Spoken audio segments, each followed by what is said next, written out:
Good morning, good evening, or good afternoon, depending on what side of the pond you're on, and welcome to a special episode of Across the Pitch.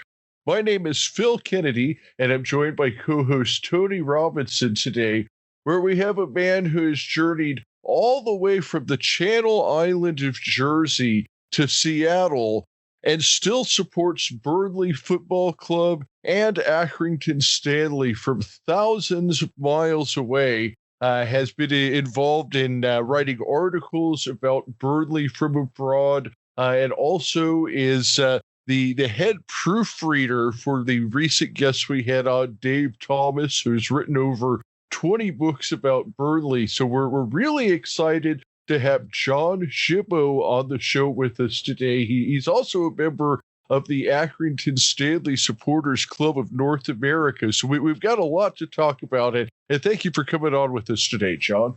Thanks for inviting me, Tony and Phil. It's my pleasure to be talking with you and your audience, of course. Well, it's always nice to have somebody on that we can talk about two of the things that I grew up with, really, is Burnley and now Accrington Stanley. So when we can talk about those two subjects, hopefully we'll have enough for one episode. But I know, John, you like to talk about football, and so do I, and so do Phil. So let's jump right in and get into talking some football. So the first question I would have is, somebody from the Channel Islands, obviously picking a team like Burnley, that doesn't happen by chance. So can you give us a bit of background on how you chose Burnley? I was born in Jersey. I was, except for a 2-year break when my parents moved to West London, I was educated in Jersey. So I spent most of my first 20 years in Jersey.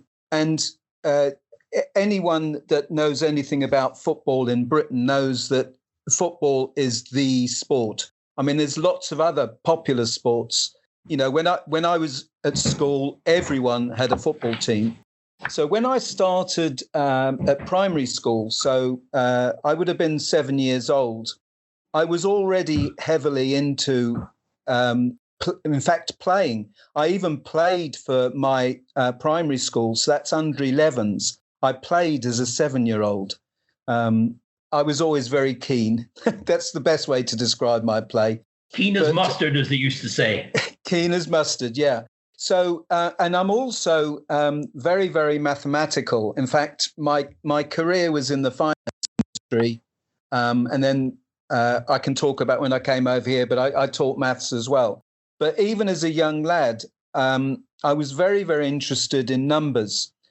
So when I started primary school, I used to get these big memorandum books, and I had a page for every football team in the league. So just to remind everyone, there's actually 92 teams in the Football League, and there's other leagues as well in England. I include the Premier League as part of the Football League, although technically they're not. Right. So when I was 7 years old, I started keeping records for every team. So I got to know about, players from teams and, how many people followed them and things like that. And then in my second year, my friends started following clubs. So geographically, Jersey's 100 miles south of the English coast. So there's no real... Does Jersey have any teams that play either... Well, I know not the Football League, but within the English football pyramid, is there any kind of a league system in Jersey? Right. Yes, there is. Jersey and its fellow Channel Island, Guernsey, both have their own little leagues. I mean, it would just be like, guys like us getting together. But a few years ago, Guernsey and then last year, Jersey actually entered the English pyramid. Okay. So the Jersey team, I think they're in the sixth, I think it's either the 6th or the 7th stage. which Oh, means not too bad. which means they're either the 10th or 11th tier of English football. Oh, okay. But So to put that into context, there's actually 26 tiers in English football. So this is, there's the Premier League, Football League, the National League, that covers the top 7 leagues. And then Jersey's team is sort of 3 years away from entering that. But I didn't realize there was 26, because I know, like, when Accrington Stanley reformed, or they were talking about, like, Barry went out of business, that those teams would start off in the 9th tier. I didn't realize there was an additional 17 tiers even below that. Wow. Yeah. So if we just picking up on the Berry thing, the idea, I mean, they're getting, they got thrown out of the 3rd tier of English football. So the idea would be to put them somewhere where they couldn't just come straight back in. They'd have to work for it. Right. But they would, they would have some sort of structure already, so put them in one of the lower tiers. And I think they're starting in the north. AFC Bury is starting off in the Northwest Counties. Yeah, I think that's correct. Yes. Yeah. So you're looking at probably about the 7th or 8th tier. Yeah. But the 26th tier would literally be, the Sunday afternoon pub teams. Mm-hmm. But yeah, I'm sure you can Google it. That you can look at the football league structure in England, and there's 1 Premier League, there's 3 football leagues, there's 3 national leagues. Well, that's 7 tiers, and then it drills down. But yes, Jersey, I think they're in about the 10th tier. In fact, last season, it's unfortunate for them with COVID coming along, because they literally had won all their games. They won all 27 games. They were already technically promoted. But because the Football Association decided that I think it was below the 7th tier, all seasons would be cancelled. Jersey weren't promoted.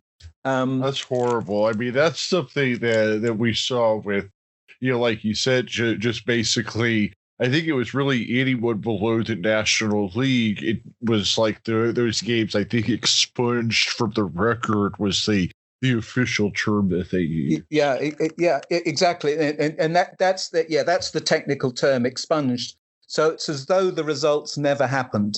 But, so this is, I think we just, obviously we've got into an area that this is fascinating, because we're talking about levels of league that, a lot of people don't really exist.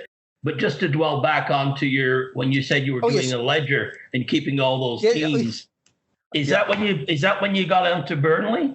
Right. So my first year at primary school, I kept a ledger for every team.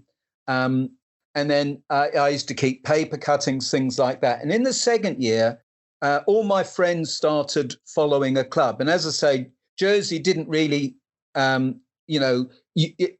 no allegiance to a professional team. So, a lot of my friends, well, in fact, all my friends really fell into one of 2 categories. One was they went for the big city clubs.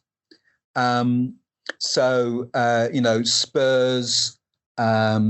Manchester United, and Liverpool. They went, although Liverpool weren't that great in the beginning of the 60s, but they just went for big city clubs. And then the other category of friend followed a team that had a family association. So, like quite a few of my friends their parents were from Newcastle. So they'd follow Newcastle, and they'd have that allegiance. But in fact, I'm 21st generation Jersey, so I can trace my family back to in fact, all my great grandparents, In fact, all my great-great-grandparents, all 16 of them, only one of them was born outside of the Channel Islands. So I had no allegiance at all to any town.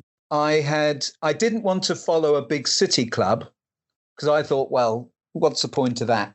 So I sort of studied my journals, and I think it was I followed Leicester City for a couple of weeks, but then realised they were a city, so I decided against that. And then I picked Burnley because at the time Burnley had a great youth policy. It was a small town, and so I followed them. In fact, a few weeks later, one of my best mates, in fact, he's a lifelong friend. He came round to my house with a Chelsea scarf on because his dad was from London, and my mum and dad recognised it and said, "Oh, who do you follow, Graham?" And he said, "Oh, I follow Chelsea." And he said, "I've got a scarf." But of course, in those days, scarves were just club colours. Yeah, they didn't have nothing emblazoned on them. No logos or names or anything, just the colours. Exactly. And my mum's turned to me and said, "Well, who do you follow then?" And of course, I thought, well, Burnley's not a big city club. You know, we've got no connections to Burnley. They've probably never even heard of Burnley. So I said, well, and that's what I said. I said, "Oh, you've probably never heard of them. It's a team called Burnley." And Mum said, "Well, why'd you pick them?" So I explained it to her. And she said, "You do realise we've got family in Burnley." I knew at the time that my mum had been evacuated during the war, but I probably missed the memo that said where they'd gone. But my dad's family stayed in Jersey during the Second World War, but my mum's family were evacuated. And one of her cousins, who was a couple of years older, had a little bit more freedom. And she went out to work at the beginning of the 40s, and she met a Burnley lad and eventually got married to him. So this was my mum's cousin. So little did I know when I picked Burnley that I actually had family there. And we can come back to that later on. So I started following Burnley and still kept my journal in my memorandum book. And then in my third year, I had a teacher called Paddy Cullinane. And one of the things he asked us to do in class was to bring in our hobbies. You know, what were we interested in and could we bring something in to support our hobby? So I bought my memorandum books in. You know, I had them. And so I showed them to him and he was fascinated by them. I didn't win the prize for them, but he was fascinated by them. And he said, I think it was a Friday we were doing our presentation. He said, "Wait until Monday." So on Monday, he came back. He came back into school and he bought his memorandum books. So he was about 15, 20 years older than me. So he'd kept records after the war, so in the late 40s, early 50s, almost identical to mine. And it turns out he was a Burnley supporter. So, you know, I picked Burnley because of my sort of knowledge of football at the time. There was the family connection. And then Paddy Cullinane is still my favourite teacher. I still write to him. He must be in his 90s now, or late 80s at least. He must have been more than 15 years older. But anyway, that really sealed my fate. And, you know, no one ever changes a team. You know, these people that sort of follow Chelsea because they're top of the league and the next season City at top of the league, so they follow them. I mean, they're not really supporters in my eyes. But so I followed Burnley. Talk about a merry-go-round. We can talk about merry-go-rounds later. Well, I wanted to just mention too, when I read one of the articles you posted, and this is where you and I have something in common, is that your first game was September 2nd, 1967 at Turf Moor. That's now, correct. Your memory is obviously a heck of a lot clearer and better than mine. The only thing I can say is that what we have in common is I was at that match myself. As a young teenager, I'd be 13 at the time. As I told to Dave Thomas, I was from Accrington, so I used to take a paper round and travel to Burnley every second Saturday to watch the match. And I remember I had season tickets for that year. So, and the players that you mentioned were really my heroes growing up: Andy Lockhead, Willie Irvin, and one of my favorites, Ralph. I mentioned Ralph Coates. One of my favorites was Willie Morgan, and then of course Frank Casper came in. So you must have impressed with those players in those days. Well, certainly, I suppose a bit like the Cat Stevens, or Youssef as he's called now, his song, "The First Cut is the Deepest." I think, the first game you see, always filters in your memory. I mean, the fact that Burnley beat Spurs 5-1, and if I remember right, it was the biggest score that season. It wasn't actually a very good season, but it was certainly a great result. And Spurs happened to be the team my dad followed, although I was with my mum at the game. So there was three of us there, you, my mum and me. That's three at least. Obviously, in those days, I don't know what the attendance was now. I guess it was probably about 20,000. But those players, in fact, Frank Casper, he got two of the goals on that day. Andy Lockhead got two and Ralph Coates got one. The great Jimmy Greaves scored for Spurs. But Frank Casper became my hero that day. He was, whenever I saw him, and I didn't watch an awful lot of games, but when I saw him play, he always seemed to be in control of the team, the game. If I remember rightly, he was Burnley's leading goal scorer for 4 of the next 6 seasons. Might even be 5 seasons. Well, when you saw him play, he'd only come to Burnley in June of that year. And in fact, Burnley had paid back in those days was a big fee for him, was a big whopping £30,000. But he really hit the ground running. I think scoring in his first 4 or 5 matches, and quickly became a crowd favorite. But I mean, he was surrounded by a good support staff. And I mean, who cannot remember Ralph Coates running down the wing with his comb over flapping up and back in the wind, sort of like Bobby Charlton.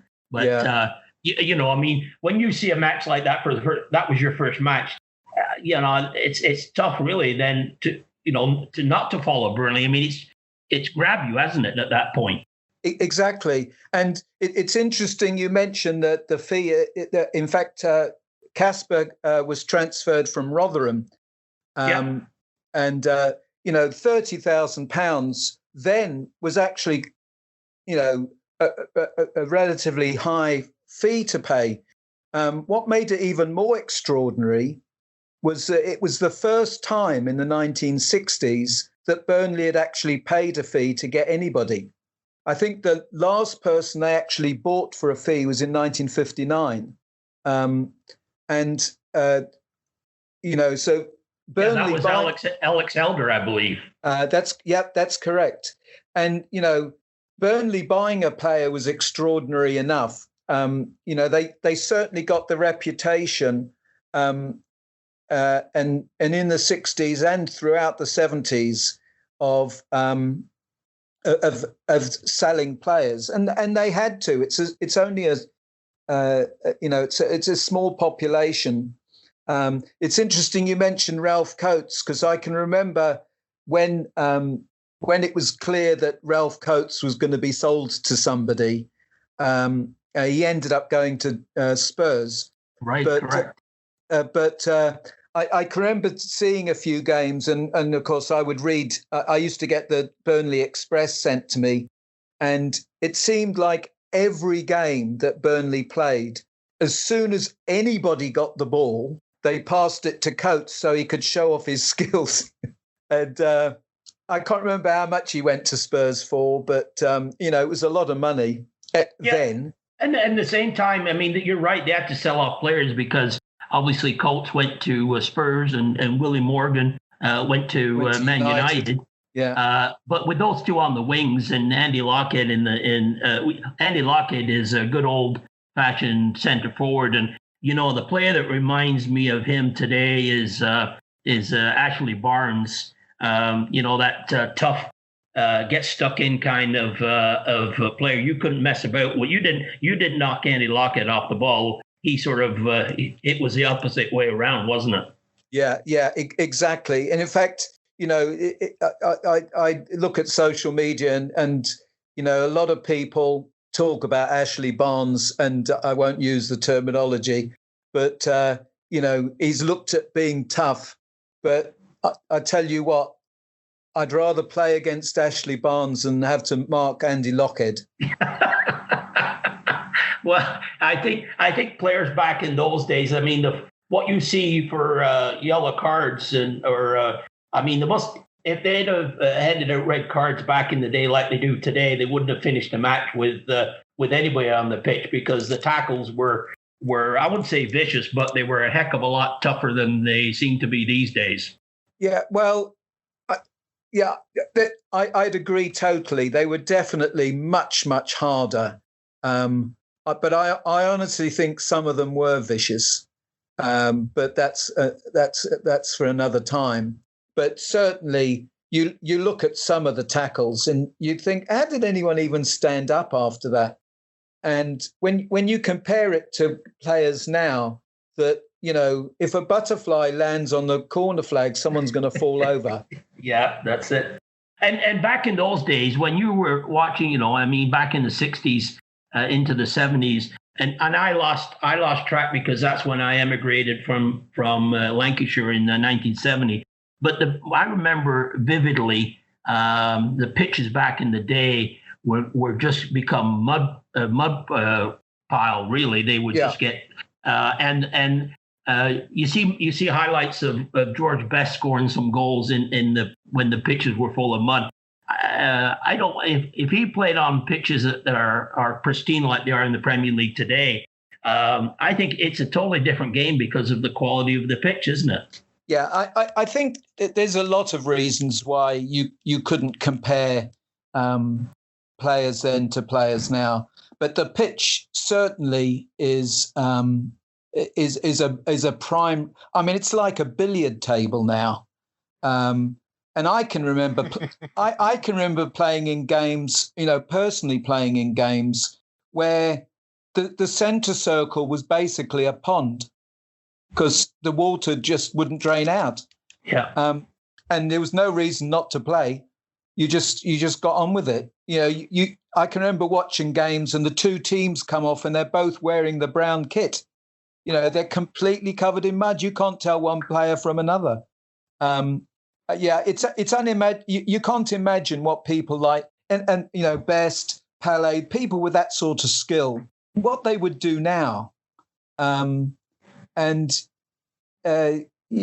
of course there's the training regime, but you watch some players carrying the ball along and you think, how on earth are they doing that? Knowing what you really, and it wasn't a light ball either. I mean, if you headed the old leather balls, I can remember, certainly as a kid when we used to play, if you hit the ball wrongly and you hit the laces, yeah, you'd come off looking like Frankenstein's monster. I was just going to say what that was crossing my mind is that as a kid, I went home many times with marks on the forehead, and it was from the laces heading that. And in the second half, that ball got heavier and heavier and heavier. Yeah. It's soaked up the rain and not like that synthetic balls that you have. No. But yeah, when Morgan went to United and you had Best on one wing and Morgan on the other, I mean they were that team was a wonder to watch. In fact, my second game after the Spurs game on September the 2nd was the week after. It was Manchester United. It's I've only ever been to United twice, and that was the first time. And Burnley were 2-0 up with 4 minutes to go, but it ended up 2-2. Burnley's story. Mm-hmm. But you can't compare. If anyone says, well, was Best better than, say, Messi, or was Pele better than Messi? It's too hard. I mean, it's kind of like when you have over here where people start talking about, how would Wilt Chamberlain do in today's NBA, or how is Michael Jordan compared to LeBron James, even though it's only 20 years apart. It's just that the games and the sports, they evolve so much that it's really hard to, like you said, especially with like the training and things like that. I mean, back in the 60s, you had guys, having cigarettes in the locker room at halftime.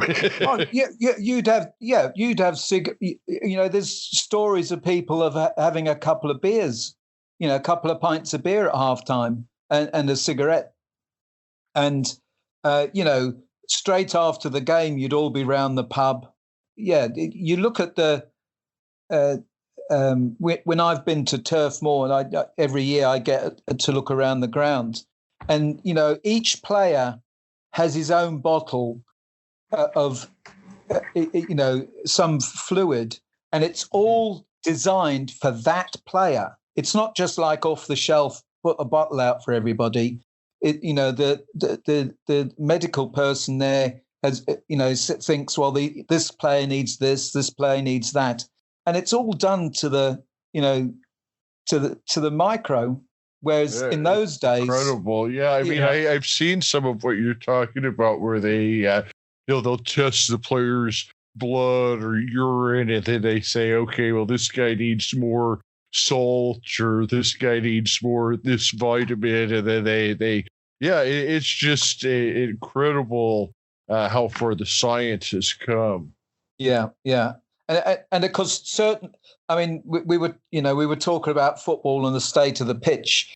I mean, basketball, I don't know too much about the surface, but I wouldn't think the surface has changed tremendously a lot. The shoes might have done, of course, to help them give lift. But that's where football and basketball would be very, very different in how they developed. But certainly with basketball, I think it's more the size of the players that has changed. Where now you have guys playing the point guard position that are 6'6", 6'7", where back in the 50s.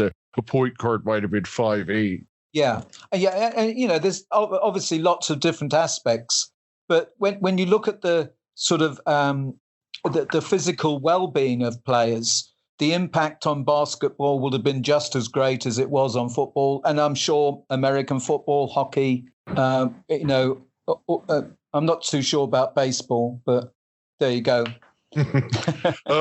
Baseball went in a whole different direction that really kind of tarnished the sport in the late 90s, but we won't. That's another talk for another day. But one of the things I really wanted to ask you about is when we were talking with Dave Thomas the other day, you had come up and you're the one that we understand that proofreads his books for him. So how did you get involved with that? I retired in 2013, but I've always been, from a numbers point of view, I've always been interested in football. But once I moved over here, I started collecting even more books. I've got quite an extensive library. I probably have. It's difficult to say. I would probably think at least 250 books specifically about football. Dave used to write. He writes articles all over the place. And one thing was a fanzine that Martin Barnes used to put out called When the Ball Moves. Dave would advertise his books in there, so I'd buy them, directly from him. So I was on his mailing list. And then I told him one time that I was coming over, and he said, well, why don't we meet up? And I mentioned that I was going to go to Border Bookshop, which is in Todmorden.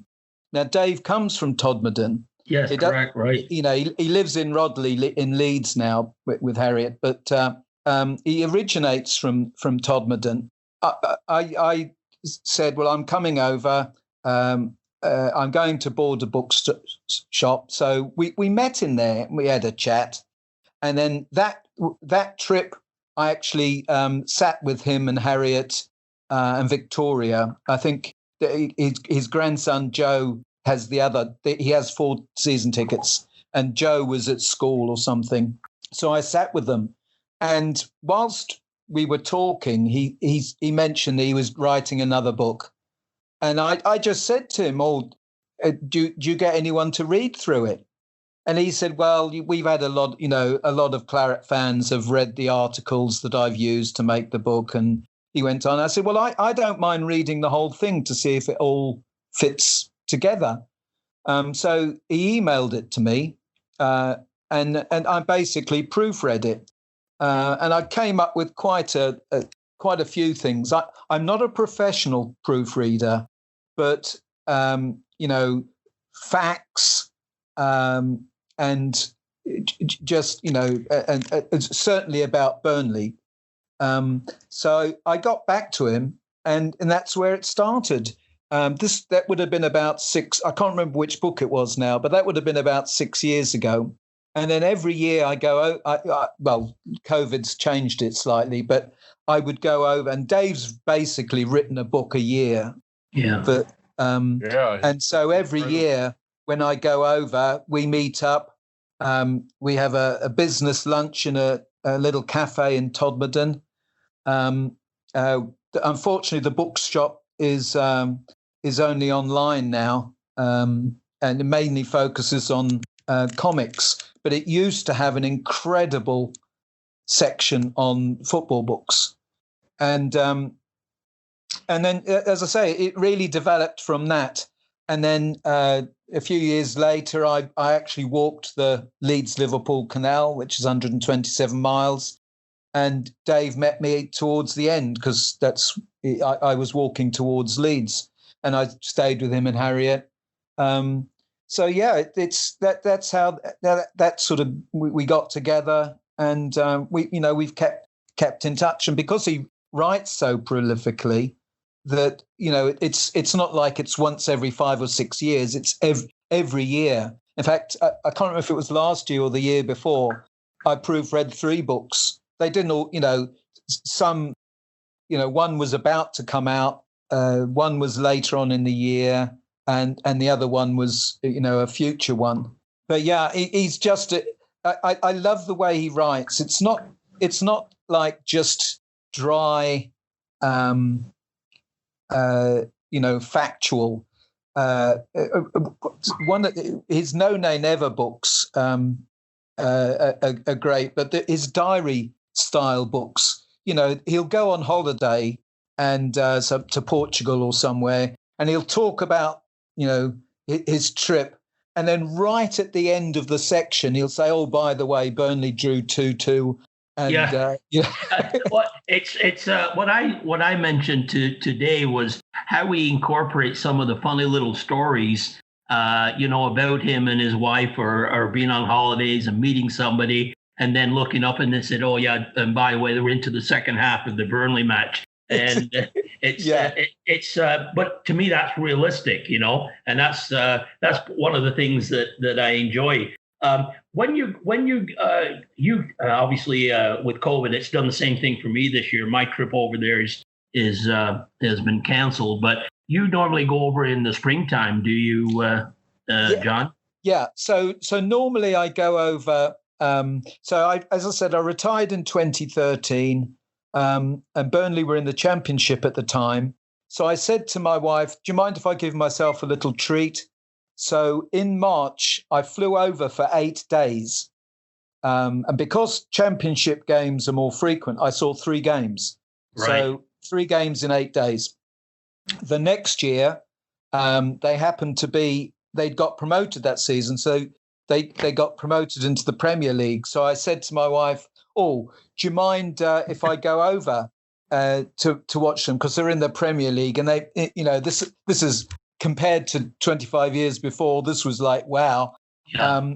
And she said, "Oh yeah, that's fine." So I went over, and because they were in the Premier League, the games were a bit more spread out. So I did some walking. I love the area. I did some walking and watched 3 games. And the year after, I was 60. So I said to my wife, do you mind for my birthday, which is in March, if we go over to, I'll take it. We'll go to the Lake District. I want to go and walk up Pendle Hill. And do you mind if we watch a few games? And so it became an annual event. It was quite funny. My wife had organised a surprise 60th birthday for me when we came back. And we had about 40 or 50 people there. And one of them was one of my fellow maths teachers from, he was my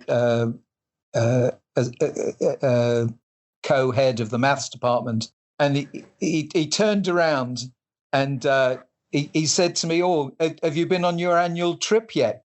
And my wife turned around and she said, "What annual trip's this?" And I said, "Well, it's just turned out that way." So it's become an annual trip. So normally I go over in March. Unfortunately, I didn't go over last season. And the season before, how they did it, I don't know. But Burnley got into Europe.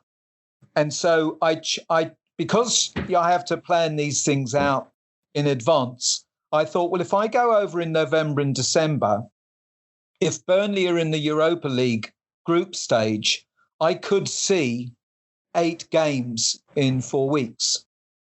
And so that's what I planned to do. But unfortunately, they got knocked out in the playoff stage. So the last time I was in Burnley was 2018.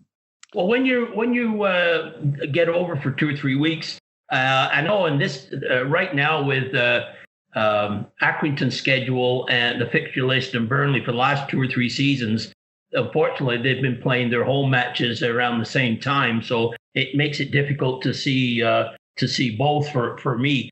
But and I go obviously I go watch a lot of Stanley matches. But have you ever had the opportunity to take in a Stanley match while you've been over? Yes, is the simple answer. In fact, because Accrington, in fact, from Turf Moor to the Wham Stadium is almost exactly 6 miles. So Accrington's the closest football league club to Turf Moor. So physically, Accrington and Burnley are very close together. They've got a lot of similar history. They're in the same valley. So I've always had an interest in Accrington. And of course, I've only ever read about this, but of course, Accrington had a club in the original Football League, as did Burnley. Yeah. And so when Burnley were in the Championship, they would play, typically Saturday, Tuesday, which is exactly what Stanley would be doing. But once Burnley got into the Premier League, when for the majority of the season, they only play at the weekend. And it may not even be Saturday. It could be Saturday, Sunday, or Monday. I thought, well, there's lots of walks I want to do, but Accrington's only a few stops on the train. So about 4 years ago, I decided, well, I'll watch Burnley play, and then during the week I'll watch Accrington play. And if it turns out, I can watch Accrington on Saturday if Burnley are playing on the Sunday. So the first game I saw was at Blackpool. This must have been 2016, maybe. And it ended up 0-0. Accrington should have won.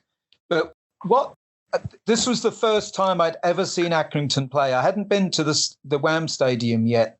And at the time, the Blackpool supporters were basically boycotting the club.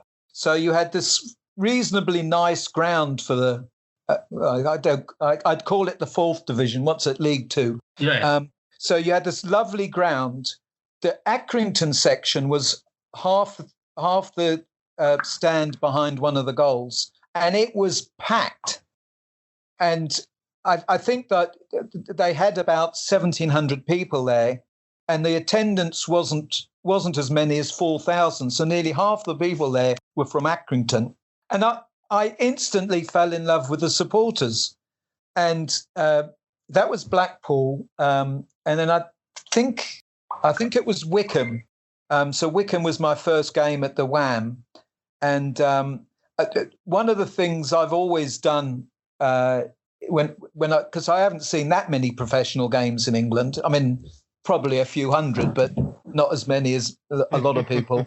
One of my traditions is to get there early and just get a feel for the place. And I can remember turning. So if this would have been a 7:30 kickoff, I turned up at the ground at 5:30. Walked up from the town, and of course there's no one round. And then, then people start and I just sort of wander around. You can't get into the ground, and then once I got in, I went around to where the supporters hang out. Met Peter, who's the Peter Latham. Yeah, Peter Latham. Started chatting to him, and like everyone's just, hi. And I've never met any of these people. And then, so that's become part of my tradition is go over to, primarily watch Burnley play, but get Stanley. And what's interesting is that, not forgetting I'm only going over for 1 or 2 games a year. And clearly Peter might mention that I might be coming over. But when I've been and I sort of find him, go and say hello to him, people come up to me and say, "Oh, you're the guy from Seattle, aren't you?" Yeah. And it's to be honest, I mean, I will be a Burnley supporter until the day I die. And I still get incredible feelings, even though the ground has changed quite a bit, just stepping into Turf Moor. But when you see some of the stuff that goes on from the players, and you go to a ground like Accrington's, and you've got 2,000 or 3,000 people there. Most people know each other, but the players, they may not have the skill, and they may not have the physical fitness, but there's a passion, and it's passion on the field, it's passion in the stands. You go to some of these big grounds, and there might be 30 or 40,000 people there, and you could listen to the quietest piece of music if you wanted to. It's so although I'd sort of followed Accrington really from afar, it was until about 4 years ago I saw them play for the first time, and it's every year. And I try and support them, as much as I can. Obviously, through the supporters club. But I every year you can kit sponsor the players, and a lot of people do to support their company. It's good advertising. Yeah. But I just do it to try and support the club. That's incredible. And everything that you're describing is exactly what drew me into Accrington Stanley. And like you said, it's kind of the history and reading that they had the club in the 1888 Football League, and, fighting all the way back to the Football League from going out of business. And, all of that gets your attention. But it's really the people, and especially, Peter Latham and everything that he does with the supporters' trust, that it really, it just makes Accrington such a unique club and just so much fun to follow. And like you said, I mean, from, everybody from the chairman to the players to the groundskeeper, everybody is just a big family there. Yeah, I know Tony's met Andy Holt, the owner, because I've seen pictures of them. But I can say I shook Andy's hand one time because I was hanging outside the ground, long before anyone else was around. And Andy gets there early. He was looking around. He said, he was behind the railing, so he was inside the ground. I was outside the ground, but he asked me who I was, and I shook his hand, and I told him how great a job he's done for the club. Yeah, he's an amazing guy. I haven't been over to Accrington to meet him personally, but he did come on the show, and at the time that he came on, I think it was about our 30th episode, and we had maybe been doing the show for about 5-6 months then. So I mean, we're 2 years and 160 plus episodes into things now, but back when we were kind of very first starting off, Andy took an hour to come on the show with us. Yeah. Well, incredible. And we've been privileged to obviously work with Peter, and he assists in setting up interviews for Phil and the rest of the team. And I was privileged really in one episode that we had John Coleman on, and it got into such a chat about the club and the town and the work he'd done that it developed into 3 episodes that still get listeners to this day. So I think we've been, from with Phil starting the Across the Pitch podcast and website from Phoenix, to be in a position where we can actually interview players and staff and the owner and talk to individuals that have been to the stadium like yourself. I mean, it's a story that really it warms the heart when you can see a small club attract attention globally, and people have a fondness for the club. Yeah, very, very true. I think the one that Andy has business in Accrington. It may be a small crowd, but it's a passionate crowd. People follow the club because they either live nearby or, like, I've met several people, on the train going to and fro. People saying, "Well, we used to go to United, but tickets are so expensive, but you never get to talk to anybody. The players are so far removed from the spectators. And here, you can, you're one of the family." Yeah. And I think, I know we're talking about Accrington, but Burnley are very much like that. Burnley's in population slightly bigger, but all the owners of Burnley either were born in Burnley, live in Burnley, or near Burnley, or have business in Burnley. And I think the number of clubs like that is quite low.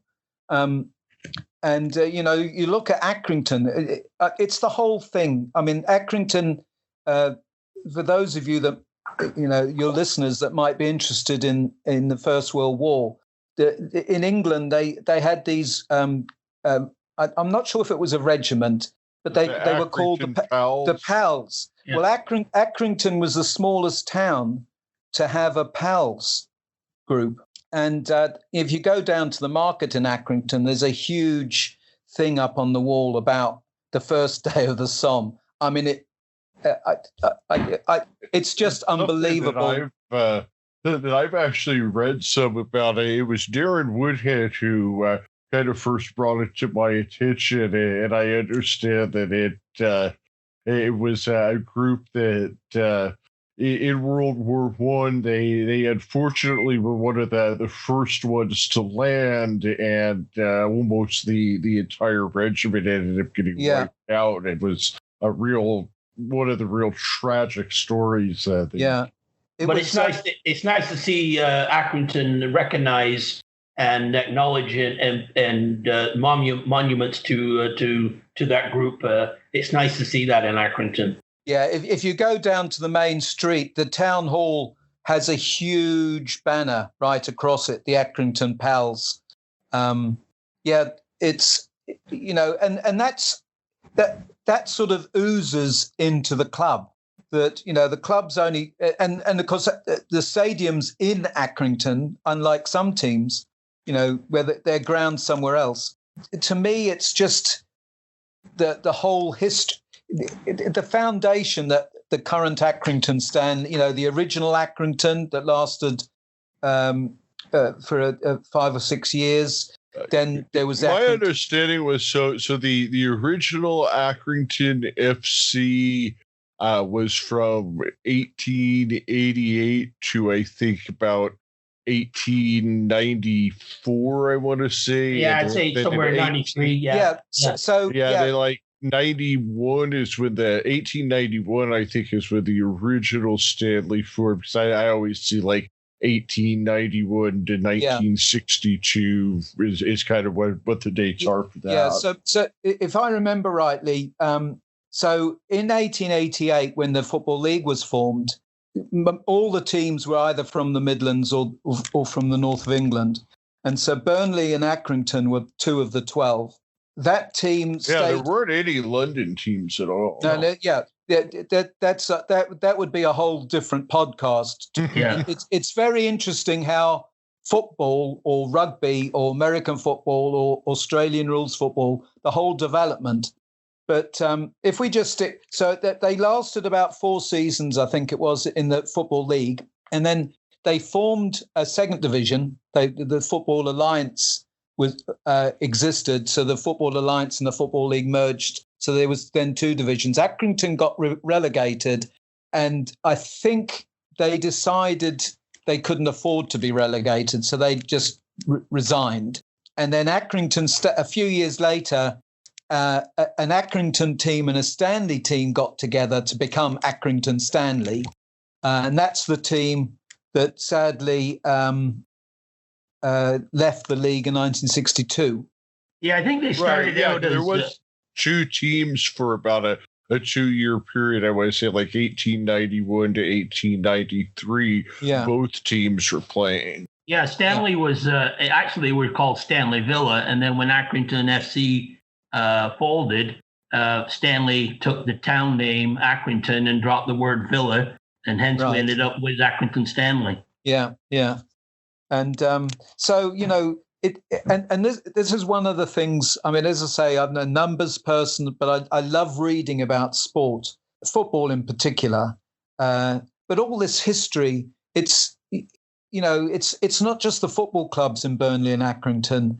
It's the whole history of the cotton industry. I mean, Nelson, which is on the other side of Burnley to Accrington, they had a Football League club for a decade during the 1920s. Who else? Darwin did. Yeah, Darwin. Padiham is still as a team. Yeah. So, in fact, one of the things I want to do my next trip, there's 10 clubs that play down to the Northwest divisions. There's 10 clubs within 10 miles of Burnley. And what I normally don't hire a car, but what I'd like to do is go and watch each one of them play. Obviously, Accrington's 6 miles away, but I would watch them anyway. But, Padiham, who else is there? Clitheroe. Back up, Clitheroe. Clitheroe's slightly further, but... Isn't Blackburn exactly 10 miles from Burnley? Sorry? Blackburn exactly 10 miles. What? Black what? Blackburn is exactly 10 miles from Burnley. Yeah, that reminds me. We don't talk about them on the Burnley podcast. well, actually, I feel very sorry because when they originally set up the Football League in 1888, one of the conditions was you couldn't have 2 clubs from the same town. And I've always felt sorry for Blackburn Olympic because they'd won the cup, the FA Cup, this is, in the early 80s. But then this other rogue lot got together.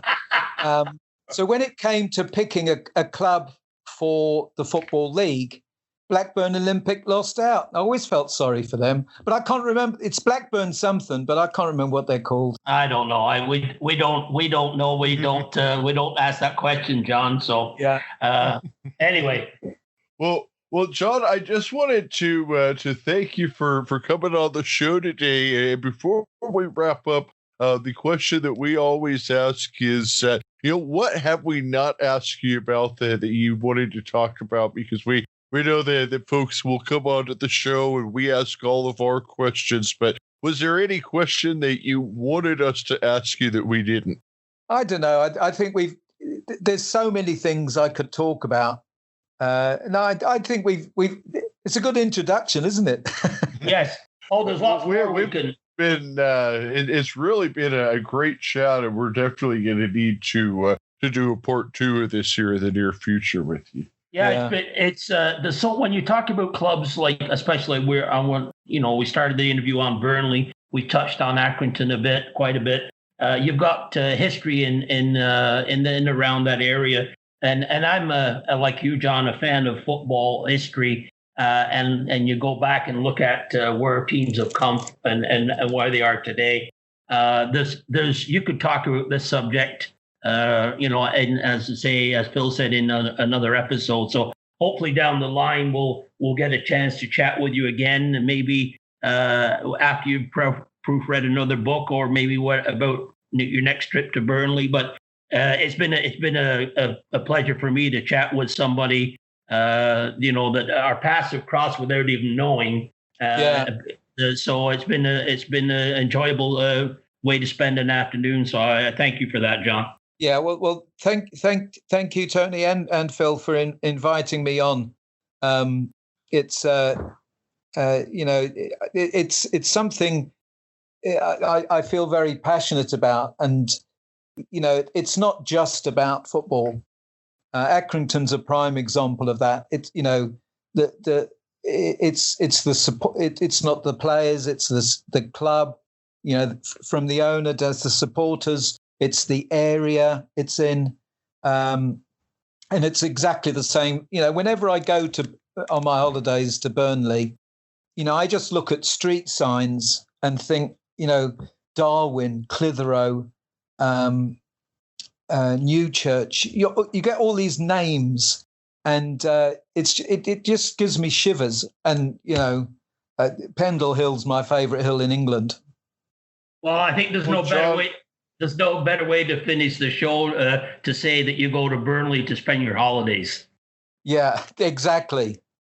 I mean, it's just everything that you just said is exactly why we're here talking today, and why we do this show is because for Tony and I, it is a passion to spread the word of clubs like Accrington Stanley and Burnley, and maybe.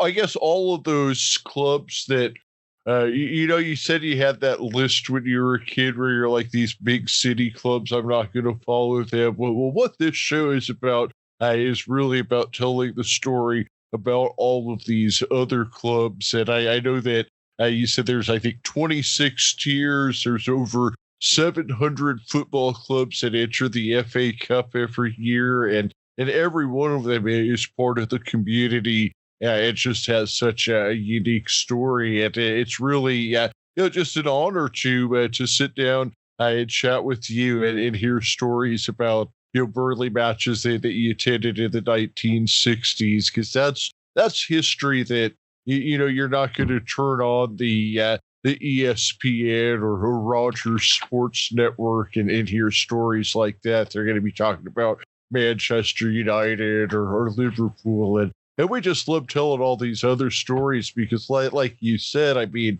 this is where the game was born at. Exactly. Certainly the professional game in England, and like the 700, you can't compare it to any sport in America where in theory someone entering the FA Cup in August in the extra preliminary round could, in theory, win the cup.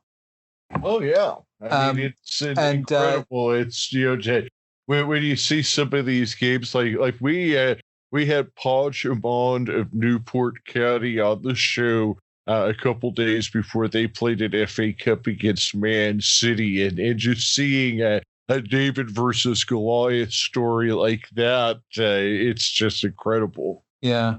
And in fact, if I remember rightly, there's a group of people that at the beginning of the season, they pick a team in the extra preliminary round, and then they follow that team until they get knocked out. And then whoever knocks them out, they follow that team, and whoever knocks them out until they get to the cup final.